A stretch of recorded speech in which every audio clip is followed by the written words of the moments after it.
This is Inside Indiana Business Radio for the afternoon of August 2nd, 2022. I'm Alex Brown.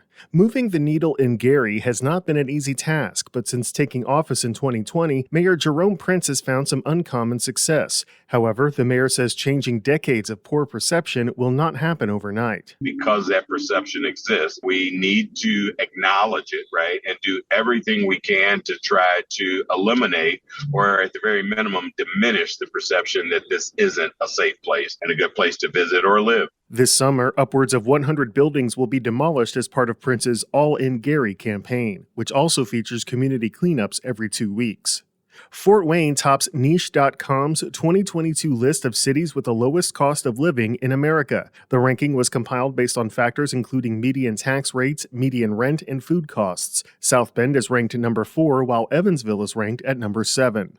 The Center for Leadership Development is a recipient of a $300,000 grant from the Nina Mason Pulliam Charitable Trust. The funds will be used to support the construction of a 20,000 square foot addition to CLD's Indianapolis headquarters, as it plans for a 60% increase in students by 2024. From the number one source for Indiana business news, this is Inside Indiana Business Radio. IBJ Media delivers business news covering central Indiana and the entire state. The Indianapolis Business Journal and Inside Indiana Business are now part of the same family. Look to the IBJ for in-depth coverage of central Indiana's business community and tap into Inside Indiana Business for stories that extend throughout Indiana. 2 resources, unlimited business insights that help you stay informed and get ahead. Learn more at ibj.com and insideindianabusiness.com. The Indiana Economic Development Corporation announced today applications will be open this week for the new Film and Media Tax Credit. The incentive offers an income tax credit of up to 30% to help offset certain production expenses.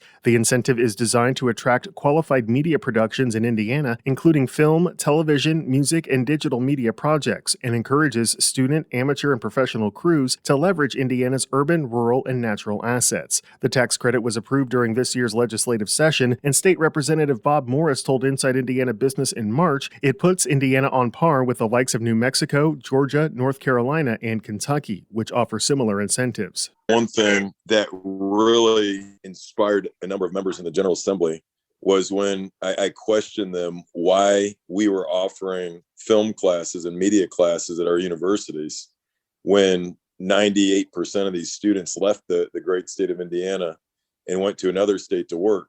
Producers can apply for the tax credit beginning Friday through October 31st.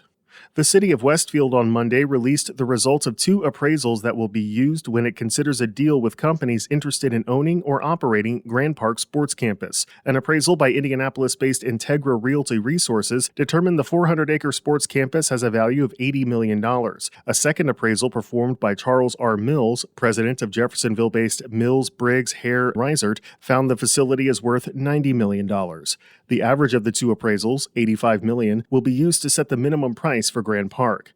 The 16 companies that submitted expressions of interest by Westfield's April 1st deadline now have until August 8th to submit formal proposals with an offer to either purchase the sports campus or operate it through a public-private partnership. A global mobility vehicle company with roots in the Pulaski County town of Winnemac is marking 2 big milestones. Carmel-based Braun Ability is currently celebrating its 50th anniversary by building 50 ADA-accessible wheelchair ramps for individuals who otherwise do not have a safe way to get out of their homes.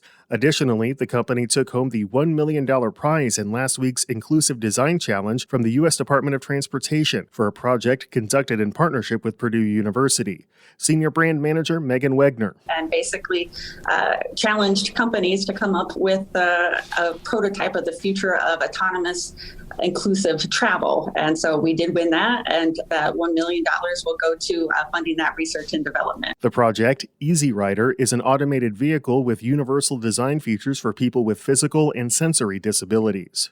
IndyPolitics.org publisher Abdul Hakim Shabazz is this week's guest on the Business and Beyond podcast with Gary Dick, presented by PNC, a weekly conversation with high-profile Hoosiers in business, sports, and entertainment, and beyond. Available now from your favorite podcast provider.